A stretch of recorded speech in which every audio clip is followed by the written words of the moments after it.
thank you very much for joining us, Filip, and over to you. Thank you very much. Great. Yes. Hello, everyone. I hope you can see me and hear me. I think so. Yeah, good. I'm very happy to be here. We're having the warmest day in Sweden this year. So if I melt away, thank you for the time watching. We had a warm day yesterday and today as well. So I'm warm and happy.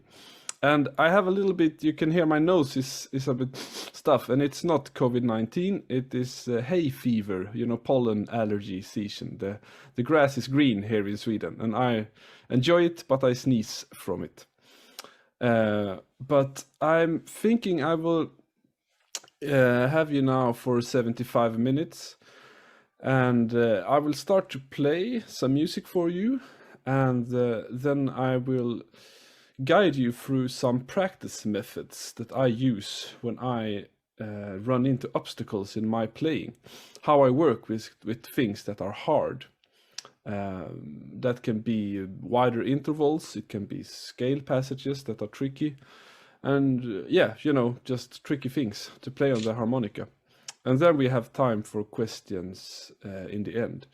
And I have not decided if, maybe we could take some questions during the subjects I talk about, but let's see what feels most natural. But I will just start today to play actually a solo version of a very famous jazz tune that I like. And it's nice with solo harmonica. You don't hear it that often. And it's Days of Wine and Roses that I have made a solo arrangement of, and it comes here.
Wow. Yeah, thank you. That was a lovely tune. I love it a lot. It's one of the first jazz songs I learned, actually, from the Toots Thielemans, Bill Evans records, Affinity, where they play in this kind of both F and A flat keys as well. And it's a great piece of music to improvise on. And it's always nice to just start with playing some music. But now I will move on, actually, how to work with difficult phrases. I mean, I don't have a magic medicine that you can take so you can play everything, but I think I can give you some tips on things that has helped me a lot. And I have been doing this technique for pretty long time, and I don't know where I learned it. I think I learned it from a classical musician from the beginning. And it's about splitting up music and chopping it down into pieces, and most of all varying the rhythm of things. And I will now share some example here. Now you all see a score, is that correct? Yes. Yes. So this little phrase here, I played this phrase on a record this spring. And that phrase was really killing me. It was so hard to play.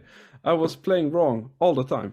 And I couldn't understand why, because it looks pretty simple. I mean, as you can see, I've written the tab underneath here. So that's how you play draw 3, draw 4, blow 5, etc. And it sounds like this.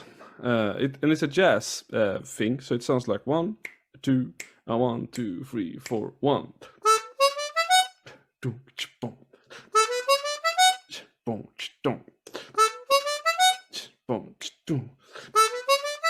And then the tempo was a bit higher, so it was maybe 1, 2, 1.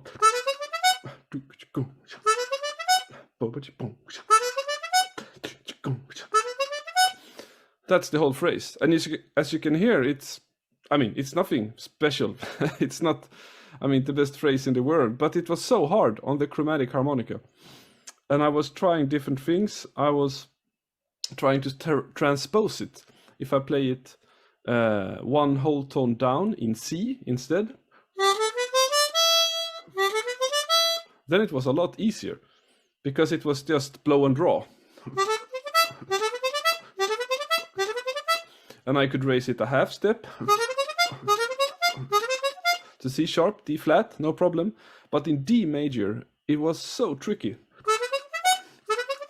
And why? Yeah, because it's that you're switching from draw to blow with slider in. So there is 2 mechanical delays, and then you go from a blow note with slider to clean draw. Then you switch whole blow, and then you draw and press the slider. So it was all of those things that makes it tricky to play the chromatic harmonica, that you swap whole and that you go from slider to no slider. And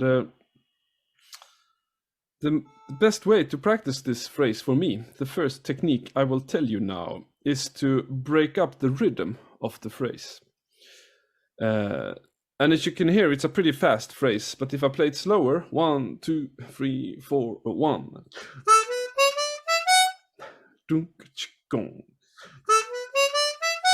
And I was playing it slow, so I practiced it even slower.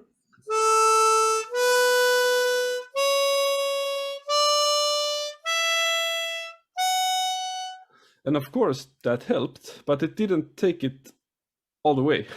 So I went into this mode. As you can see here, the rhythm is totally different. Now there is no tab, but I'm playing in the same holes on the harmonica. Yeah. And what I do here is that I swap the rhythm, so I play around with the rhythmic material. So I keep the same notes, the same technical way of playing the same notes, but I change the rhythm. And that is kind of, you're keeping one thing, but varying another.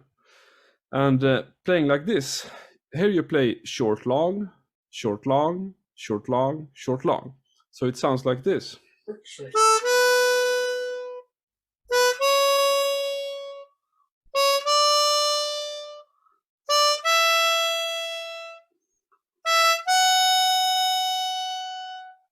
Just practicing like that.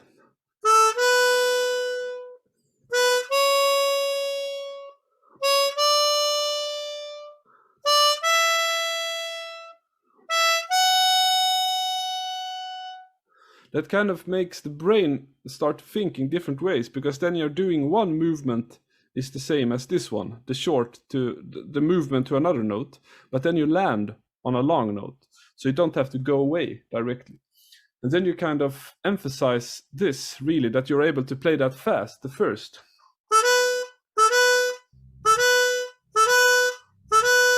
And then you practice.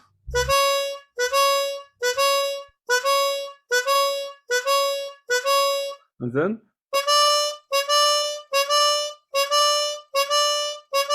And then. And then.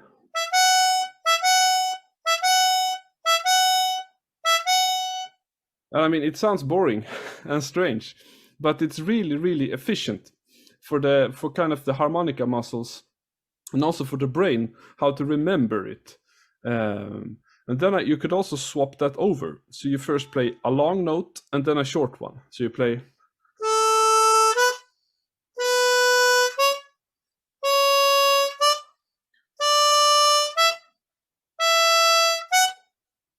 Again.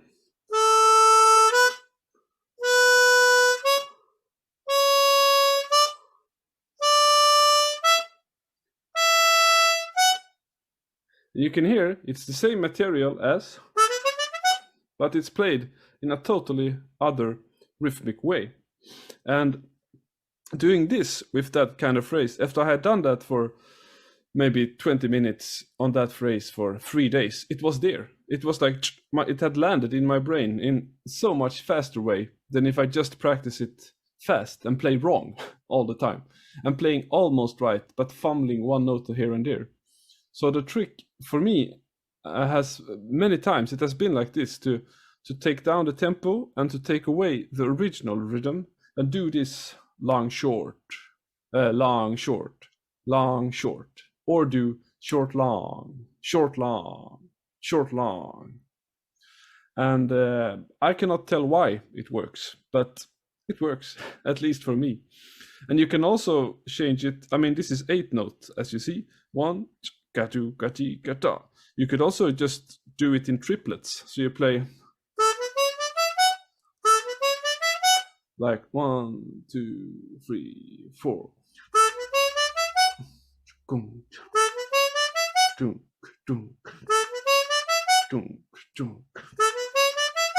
Or you could play it as I did.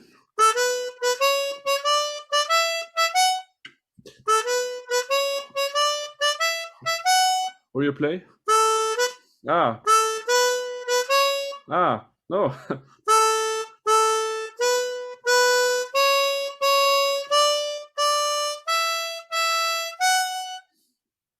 Doing all of these variations in the rhythm helps the muscle memory, I think. And if you want, I mean, I can go on forever with variations. One is also just.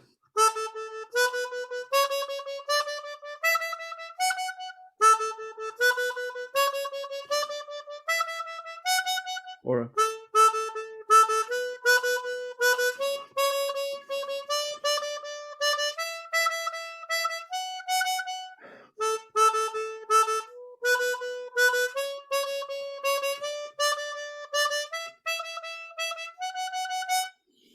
So I think to break down this, what I'm trying to say is that when you run into things that are hard, because I was thinking, yeah, I can play this phrase, it's no problem, but then I couldn't, and I realized that keeping the pitches, keep the right pitch, the right hole, the right note, but play around with the rhythm.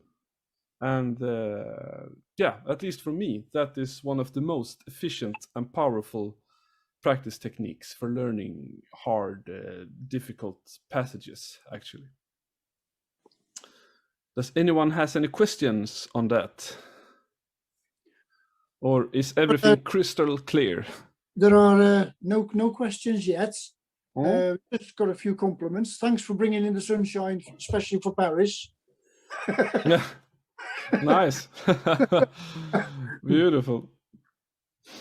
No, but that's, yeah, I want to share that technique with you because I think you should think about this. And I mean, you can apply it for so many songs. I mean, if you play Days of Wine and Roses, the first one I played,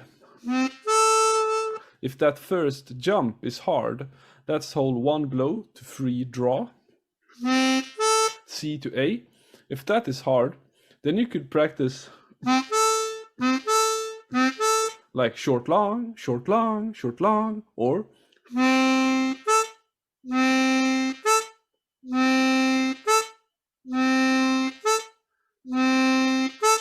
or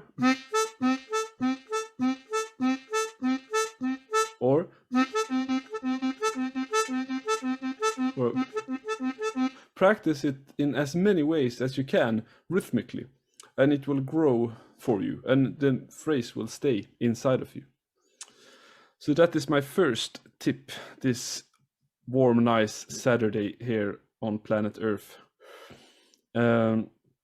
My next tip or idea that I want to share is how to kind of jump, playing big intervals and to jump between many holes on the harmonica, because it's pretty easy on the harmonica when you're playing the notes next to the hole that you just were on.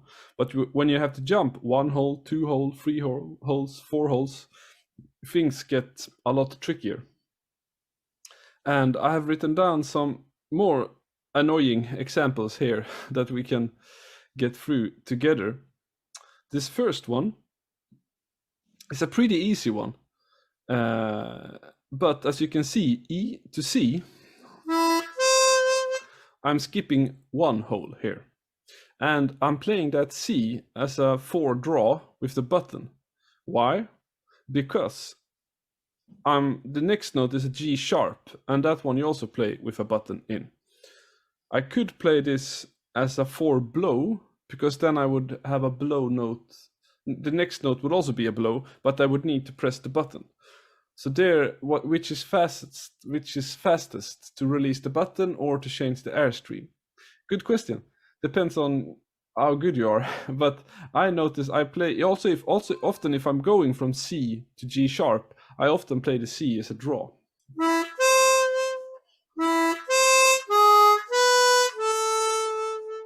And this one is not so tricky. It's just skipping one hole. And then if we move on, here I'm playing E to C sharp, A, F sharp to E. Sounds like this.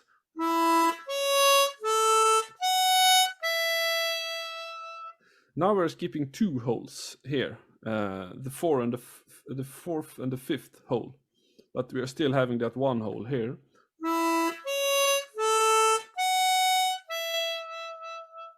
And there is a pretty tricky skip.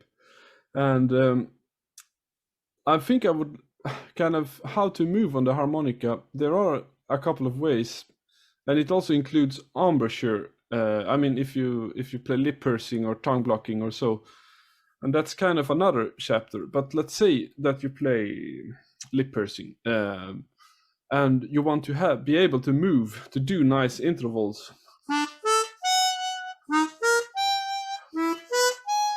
on the chromatic. I have realized that you can move around on the harmonica in, is it 4 ways? You can either move the harmonica, sideways, or you can move your head, or you can move your wrist.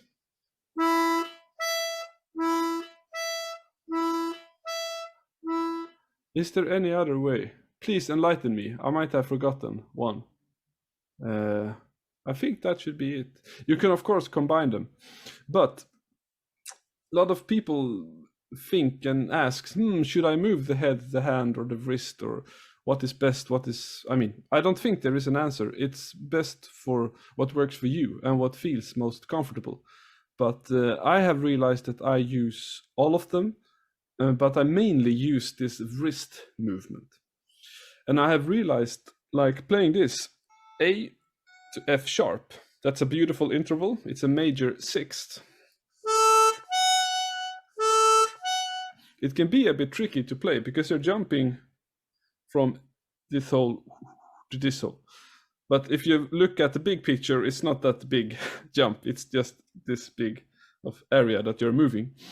But when an interval is hard, really remember the interval and learn it, and then try all of these things. What works best? Does it work best when I move my head, if I move my wrist, or the harmonica?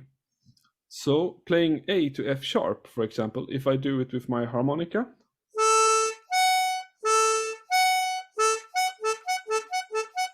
that works with my head.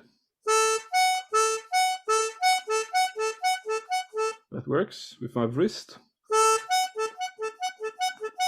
Oh.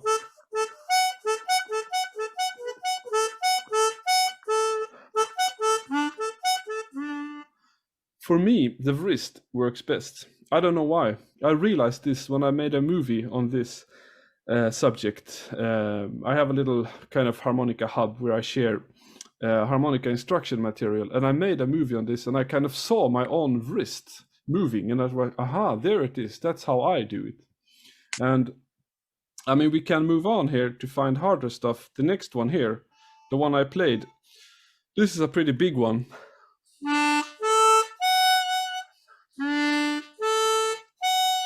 So it's jumping one hole and then two holes.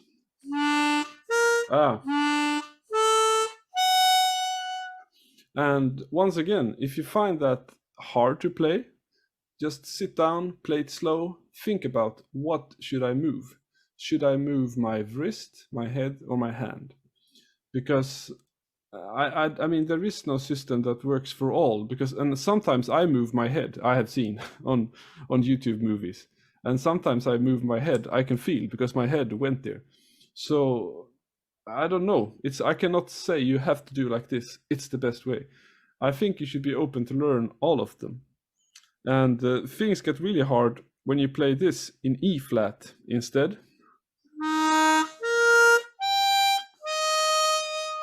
That's a big jump.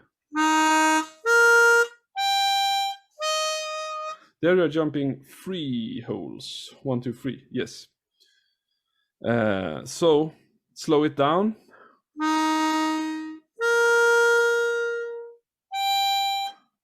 There I move my harmonica. Head. Wrist. And then there is the possibility that we know that you play it tongue blocking corner switch instead. But many people don't play corner switch, so I thought I wanted to share this technique with the wrist or the hand. And yeah, I can say also quick, I'm a hybrid player, as Sileo also said. I play both pucker and tongue blocking. But I started on pucker, lip pursing. So I'm kind of, my brain is, yeah, it's my go-to position. But the last one here, playing octaves, that's also 3 holes.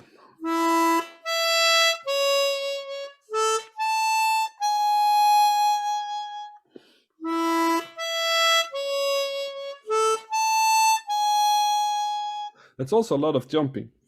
So slow it down.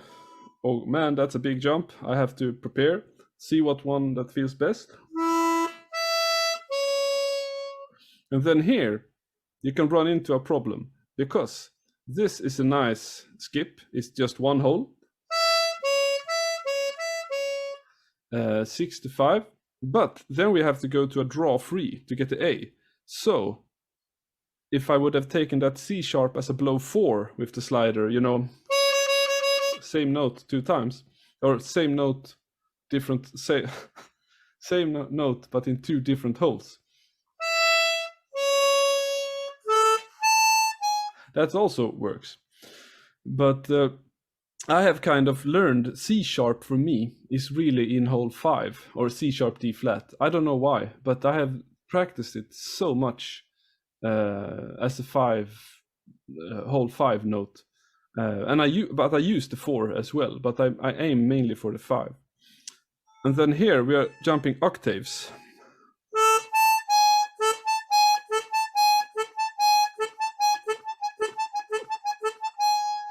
And that's a pretty big jump. It's 3 holes again. And to be honest, things get really hard when you jump 4 holes or 5 holes. Then you have to play extremely slow in the beginning. But here, an octave, just take your time. See which one feels best.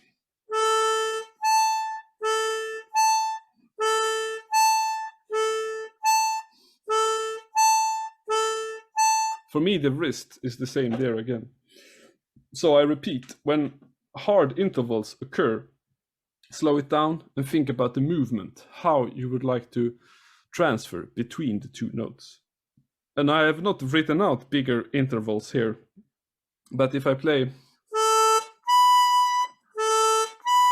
there I'm playing A to B, so that's hole 3 to hole 8.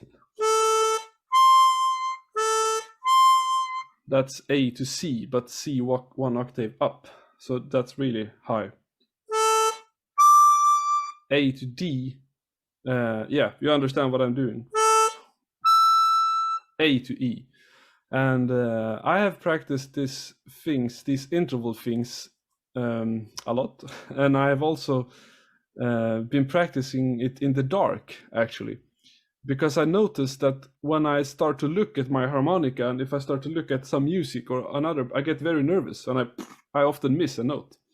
But if I know it so good that I can do it in the dark, in a dark room, or with my eyes closed, I think I should be able to do it. And if you don't want to put the light out, you can just close your eyes and play.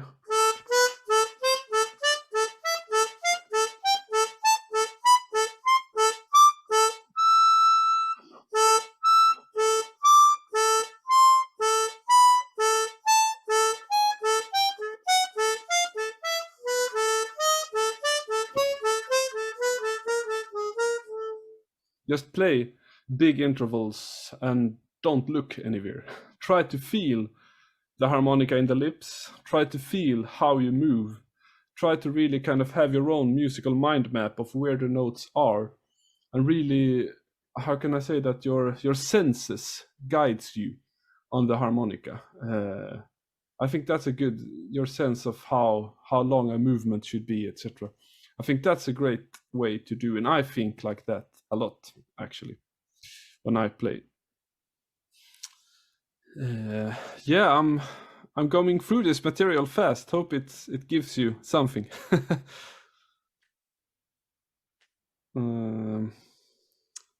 I could share the last one also. This is a thing that I have practiced a lot. This is just a minor arpeggio, but this is very good exercise, because if we talk intervallic hole skipping, here G to D is 1 hole, D to B flat is 1 hole, and that's in the same hole. And then we have to go from the G up to an F sharp. So there we have a big jump, then we go down again, and then we go up. So you understand, they are playing like smaller intervals, a big one, smaller intervals, and then a big one. And it sounds like...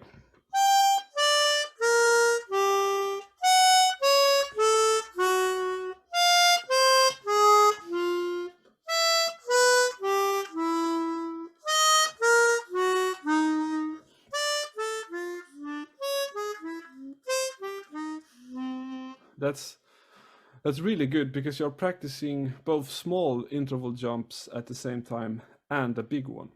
So I highly recommend to do arpeggios like this. I mean, if you want to develop your technique. And this is, I mean, for me, this is not, I don't have to be able to play this fast. Maybe that's cool to do, but for me, it's better to be able to play it very clean and really make nice transitions, you know, to really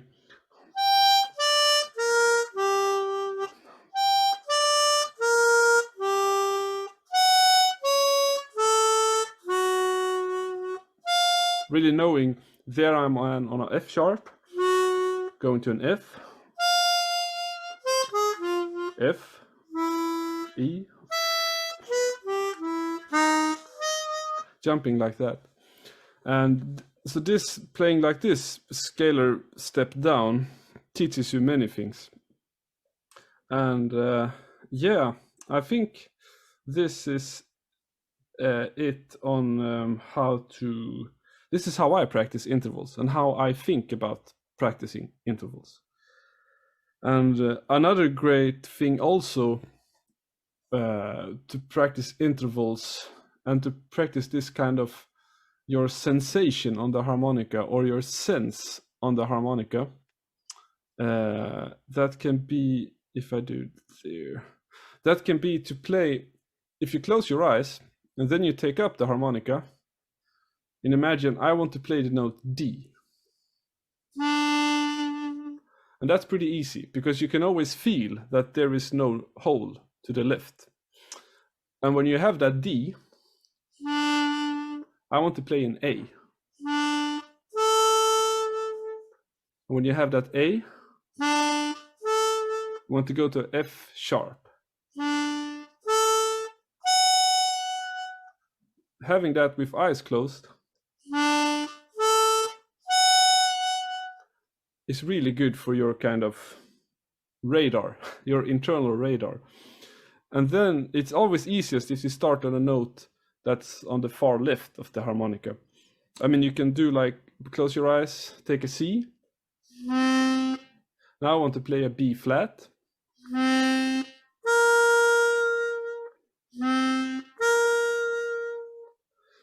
Take a C, say you want to play a D, but one octave up.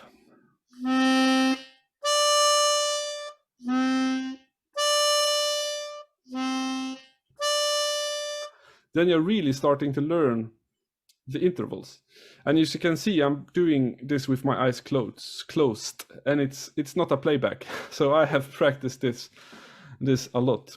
And if you want to take it one step further, is to do the same thing, but don't start on a hole that's easy to start on.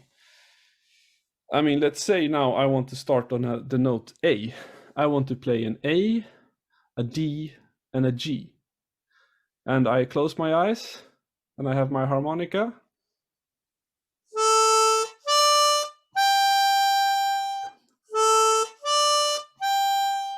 And I was able to get that right, because I kind of, when I have my harmonica like this, I can feel this is kind of my mid-center. This is, now I'm holding the harmonica like this. I'm not holding it like this or like this. I know where I am. And to get that A, I have to have it a little bit like this, not like this. And why I'm doing it with my eyes closed is because, I mean, it's to both learn this kind of internal thing, but also to kind of take down all the other impressions. I mean, if you have to look at music, if you have to look at other musicians, all of these things, and you look at your beautiful room or the nature, but it's cool to really go into yourself and really stay there with you and the harmonica. And I mean, I can go on forever. Let's see now if I can play that G minor triad with eyes closed down. That means I have to take up my harmonica and then start on hold 7 blow. Oh man, this is interesting, and it's live. Let's see. Eyes closed. Yeah, it worked. I don't know if I can do it one more time. I think maybe I can. But yeah, what I mean with this exercise is kind of your internal vision and guidance on the chromatic harmonica. I think that's very important to have, and I think it's a great little thing to just practice 10 minutes a day or something. Don't overdo it, and it won't solve all the problems you have, but I think it has helped me a lot to do like this. Yeah, 35 minutes non-stop. I need some water.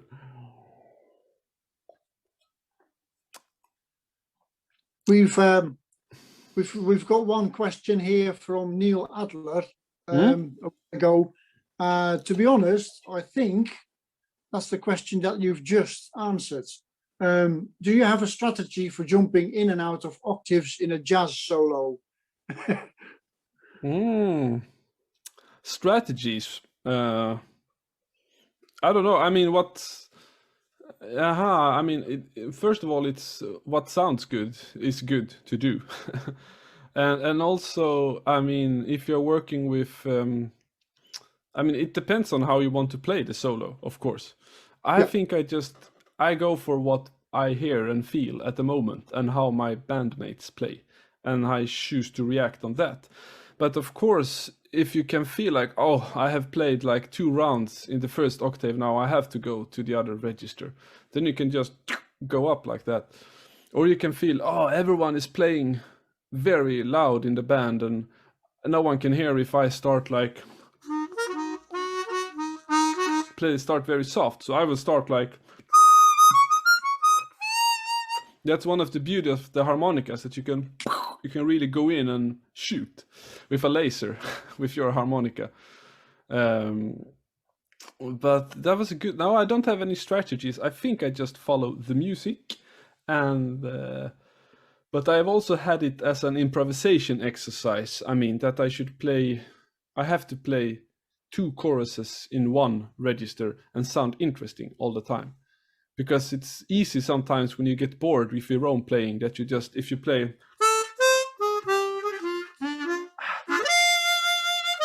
that you kind of wail a high note because you know it will sound good. And that's good. But it's also good to force yourself and find something where you already are. Yeah. Did you find it difficult if you changed to a new harmonica? Because a lot of what you just said, it's all a case of getting used to the size and spacing and everything with a specific harmonica. Do you find it difficult to switch? A little bit. And now I did it on a 12 hole. Here is a 16 hole. Oh man, can I do the same thing? Let's see. I mean, I will try. I will play the note F because Filip is my first name. Okay. Yeah, it worked. Can I do it in the lowest register? Yes. Can I do it in the highest? Almost. But yes, it matters. I mean, especially from 12 to 16. This things gets a little bit tricky. But I stick to 12 and 16. I have a bunch of 14 holes.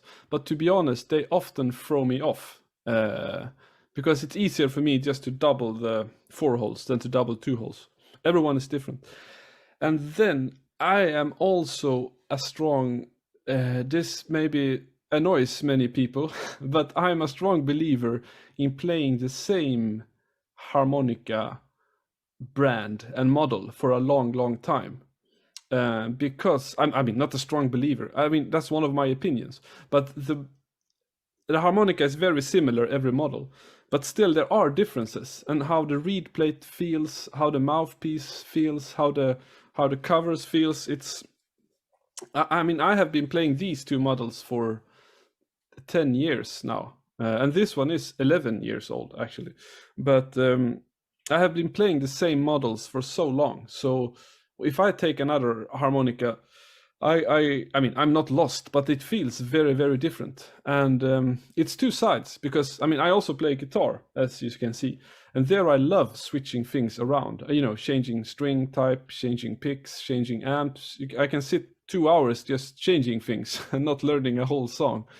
And I mean, that's also one of the beauty of harmonicas, that you can have so many models and there is so much stuff available.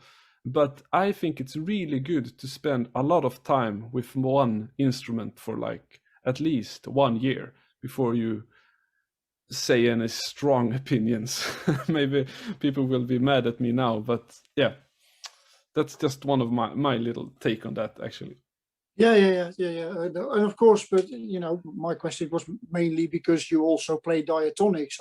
I guess that's also quite a switch and a whole different mindset, I guess. Yeah, exactly. But that's, in one way, the diatonic it's a totally another instrument. Yeah. At the same time, it's just the same thing, because I play harmonica. I inhale and exhale, and there comes music. So that's my basic line. But I have played both of them for so long, actually. So I have kind of hard to say how it would have been otherwise.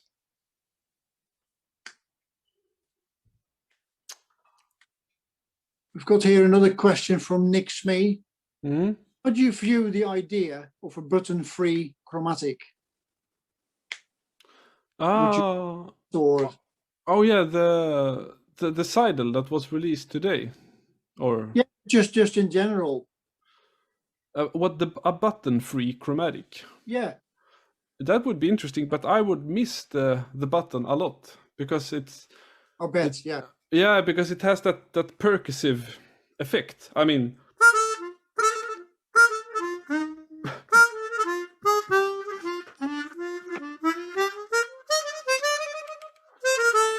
for me, it gives so much joy. It's like a percussion thing, and also I don't know, but for me it would be hard to play chromatic without. I mean, that you have to form your lips so small, to get all the notes. But that is just my opinion from not having tried it. But yeah. Great. There are no other questions at the moment. Do you want to talk a bit about your website and maybe YouTube channel, or I think you do a teaching methods as well, because exactly. It's teacher. I have a website, that's philipjers.com. That is a normal website that I don't update so much, mostly my concerts and contact info. But I have a YouTube channel where you can go and see lots of videos, and I started that channel in 2009, so there is lots of old stuff there as well. That's really funny for me to watch as well. And then I use Instagram, put out videos to spread harmonica music all over the world. A few months ago, I started a Patreon site, and Patreon is like a membership site where you can support creators. And I started that one and posting harmonica instructional videos, and it's like a harmonica school, but it's not. I would say it's not a school in the way, I don't have like a set course plan that this will happen, this will happen, this will happen, and here is from 1 to 10. I kind of, the subjects are, sometimes there is like more videos on the same subject, and sometimes there is just one video on one subject.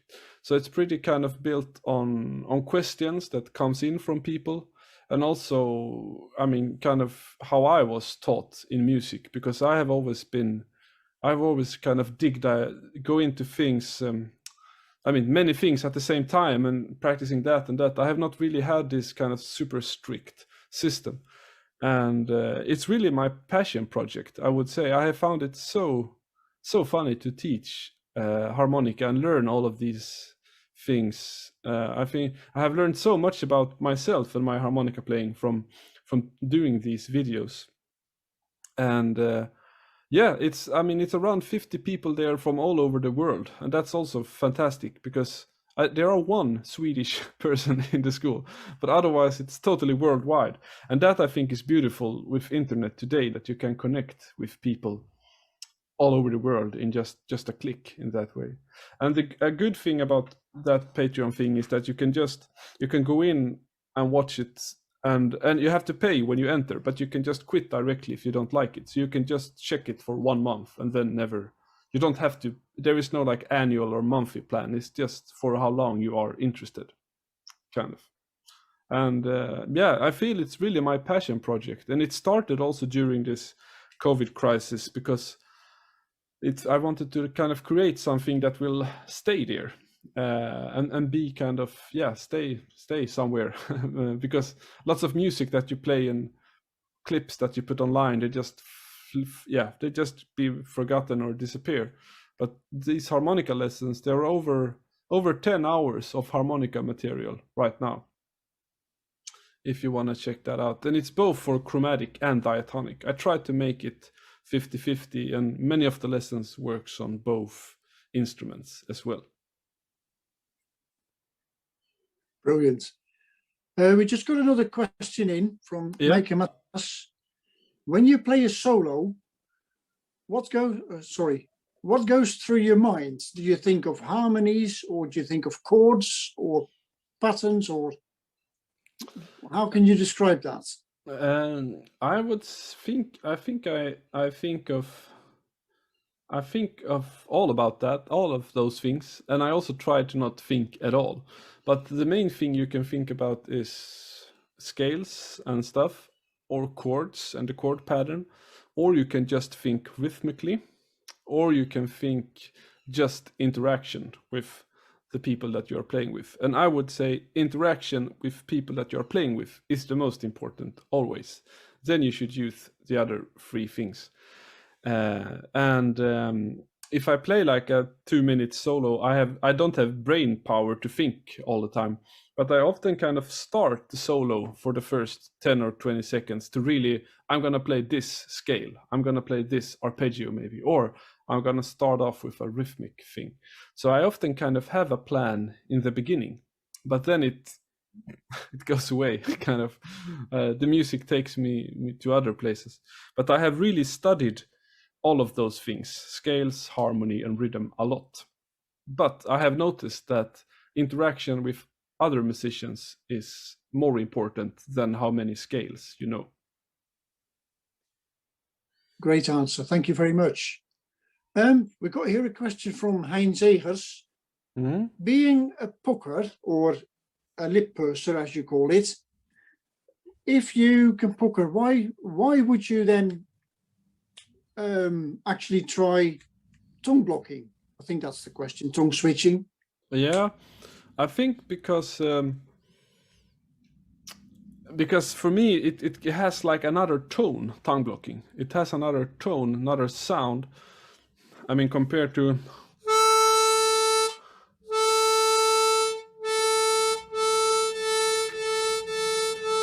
now, I don't know if Zoom makes tone quality a perfect comparison, but I feel that the tongue blocking has a bit of darker sound, more more mellow. And also I want to be able to play octaves, and also this kind of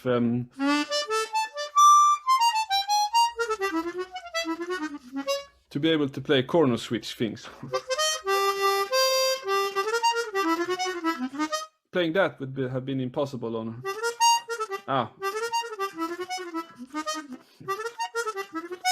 it's hard on pucker. So I would say it's just to broaden my perspective. And I took some lessons with Robert Bonfiglio to learn how to tongue block correctly, and that was good. Because on the chromatic I just played pucker, but on diatonic I always played both pucker and tongue blocking. But I could flip the question, I mean, to another instrument. It's like playing guitar. If you only play guitar, if you can play guitar with a pick, why would you want to learn how to play it with your fingers? I mean, why? Or if you play with your fingers, why would you need a pick? I think you should be open and, I mean, try both. But I mean, Toots Thielemans made amazing music just playing pucker. So I mean, you don't have to tongue block. No, you don't have to.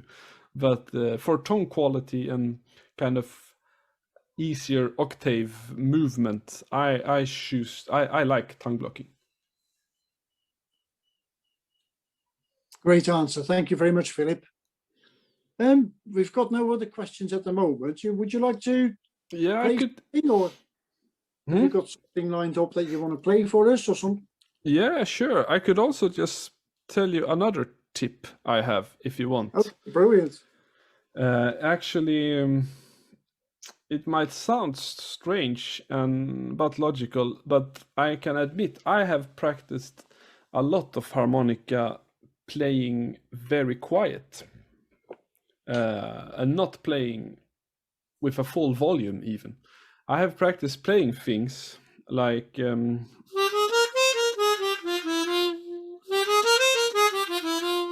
that's an F minor thing. I'm starting on hole 3 blow. Now I'm playing it at a full volume, but I have practiced playing things like that.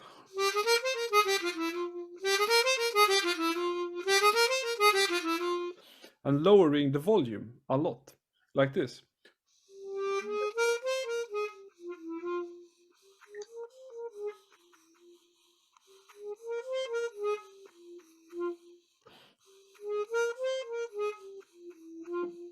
I'm moving closer to the mic now, but as you can hear, it's almost that you can just hear the air coming and then a little bit of note, of tone.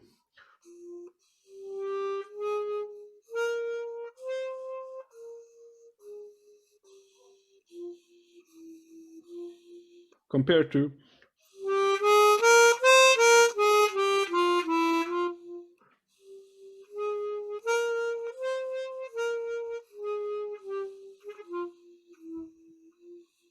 and I got this technique from a clarinet book because I play a little bit of clarinet, and there was one kind of exercise, like a warm-up or tone exercise, that you play a passage and you play it in all volumes, but especially at the lowest volumes that is possible to play, you have to get and try to have as a full sound as possible. So kind of, and have a super controlled airstream. And that I find is really tricky on the harmonica, because it's easy that it sounds like you kind of lose the pitch of it. And also the valves can, I know they're good, but there's a little buzz, so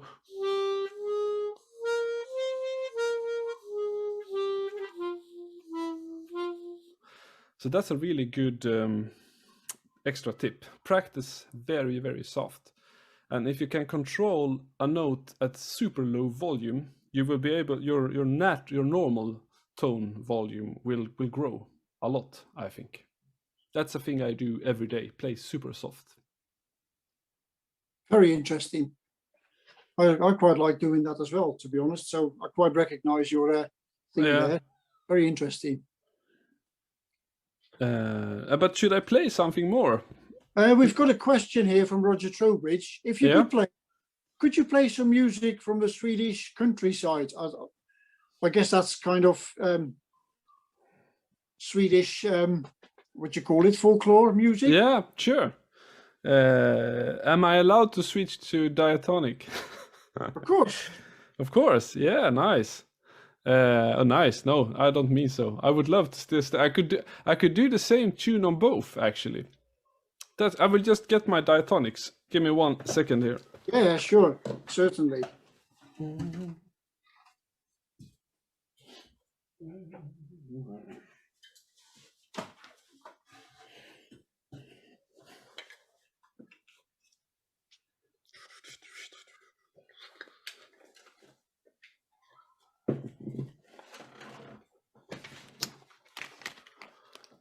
All right, I'm back. I will now play a Swedish tune from the south of Sweden, and this is a minor song, minor tune, and I will first play a few rounds on the chromatic, so you can hear it on that one, and then I will switch to a diatonic, so you can hear it on both instruments. That's pretty interesting. This one is called Sling Polska. It's kind of a dance form in 3/4, where people spin in circles.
Yeah, that was a song from the Swedish countryside called Sling Polska efter brun.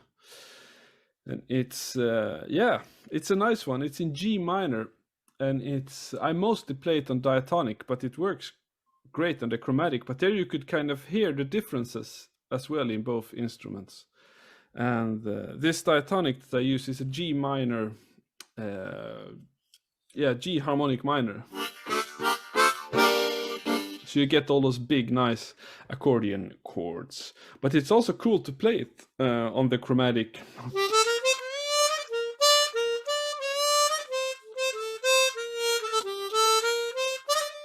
I mean, using the slider for ornament, etc.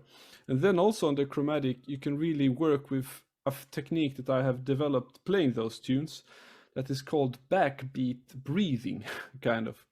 If I take a note, like a G, and here I'm counting 1, 2, 3. And here the dancers they mark the rhythm like bi-ya di do di do do do do. So it's on backbeat. So it's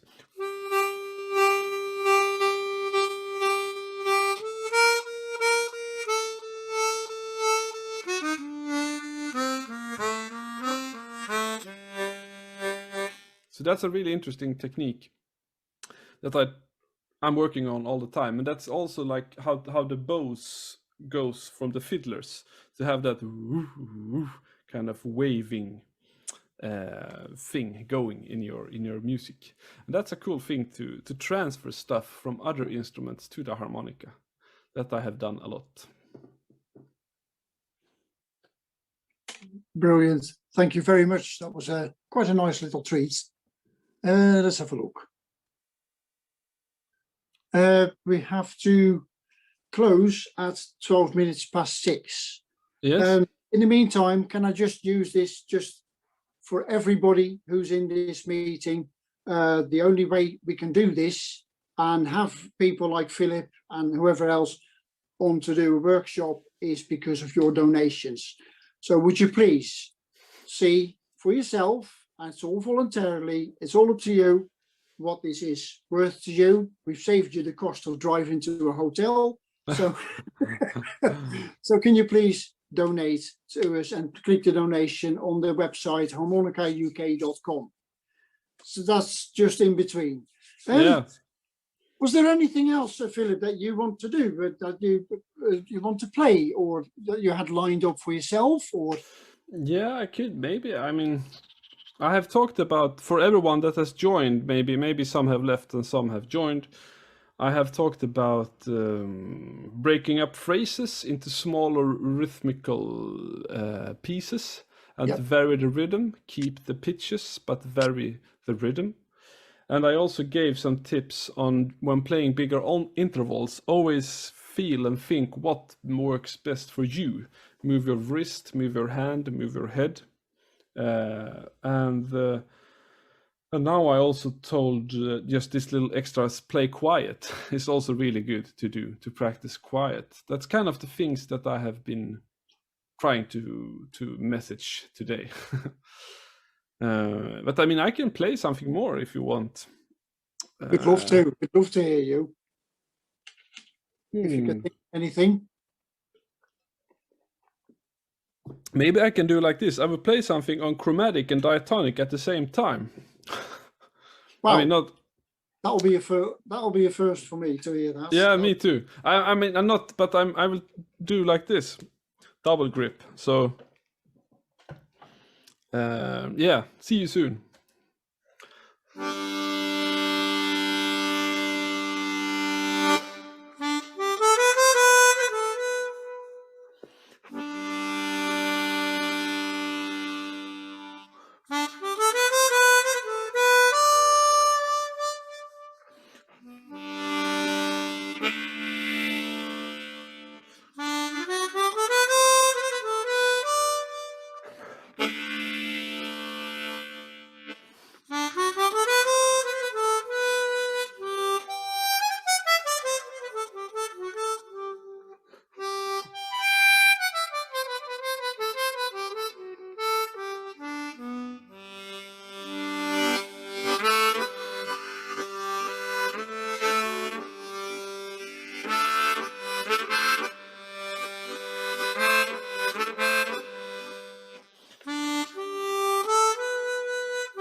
Yeah, just Wow, jumping back and forth. very impressive. Yeah, but I hope I also played some good music. No, but it's good to. I mean, I love both instruments, and I cannot really choose which one I will play most. But I love them both. It's just the harmonica for me, actually, and then there is music. Great. You've got some great comments here as well. Some really good compliments, very helpful and Nice. really excellent. We've got just a second.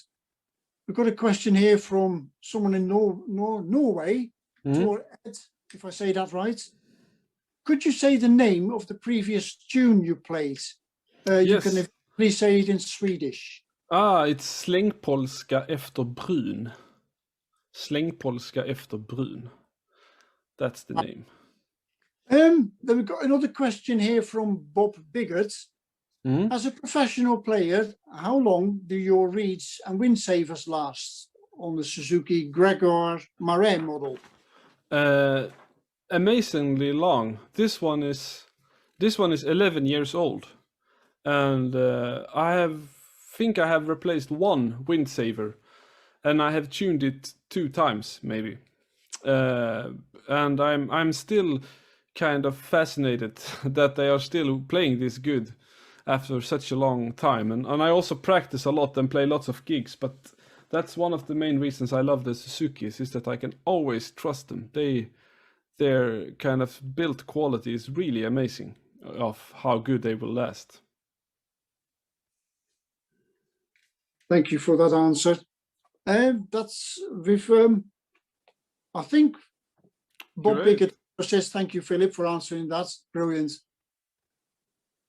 Really good, helpful and practical hints, nuts and bolts of survival. So yeah, you got some really good, interesting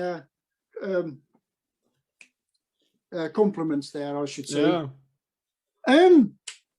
We are in about 6 minutes. We're leaving this meeting. Yes. Is there anything you want to play us out with? Yeah, sure. You want to, repeat that piece that you started with? That was actually quite amazing. I don't know if that's something, or whether you've got something else, but maybe you can play us out, and then I'll play a little jazz song, maybe. If you want to, yeah, anything you like. Oh, hang on, just a second. Someone's asking here, Leo Burkhoff, what projects do you have in mind for the future? Maybe, I don't know, touring, anything? Maybe UK, who knows? Yeah, I would love to come to the UK. I have been there a little bit at the London Jazz Festival, but that was a few years ago. And then I also played in a London City Festival many years ago with a folk music band. But coming up next is this summer and autumn, I will play a lot with my guitar partner, Emil Ernebro, who is a fantastic guitar player. And I also have my jazz quartet that will play some gigs. And then I'm also doing some big band things in August, actually. Brilliant. Cool. But I will play you out. Is it 2 minutes, 3 minutes? That's great. Thank you.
The best harmonica waltz ever. Blue set. Applause everyone to Filip. This is absolutely beautiful. Thank you very much. Thank That you. was beautiful. Filip, thank you very much for joining us. Thank you for being with us. Thank you for your wonderful tips and, you know, insight in your little kitchen in your head, how you how I move through things into harmonica.